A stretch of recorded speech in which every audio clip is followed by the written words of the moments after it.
দেশের নাগরিক হিসেবে আমার ভীষণইভাবে ইচ্ছা যে আমি এবারের ভোটটা দিব, সুষ্ঠু নির্বাচন হবে, দেখব কোনো ঝামেলা থাকবে না নির্বাচনে, নিজের পছন্দ মতো। আমি না মনে করি আমার এই জেনারেশনের যারা তাদের সবারই এই সেম ইচ্ছা।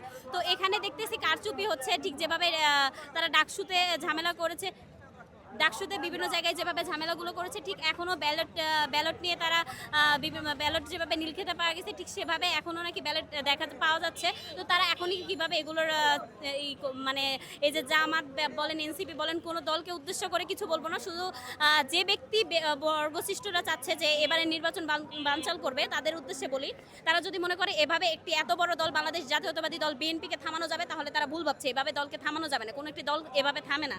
তো এভাবে তারা চাইলেও নির্বাচনে কোনো সমস্যা, এবার নির্বাচন কমিশনের সামনে আসছি আজকে আমরা তাদেরকে এটা হুঁশিয়ারি দিয়ে যেতে, তারা যদি এখনই স্টপ এগুলো না করে, তারা যদি এগুলোর বিরুদ্ধে কঠোরভাবে পর্যালোচনা না করে, তাহলে আমরা পরবর্তীতে এই আমাদের কোনো রকম নির্বাচনের সমস্যা হলে আমরা আবার এই নির্বাচন কমিশনের সামনে আসবো এবং কি নির্বাচন কমিশন অফিস ঘেরাও করব।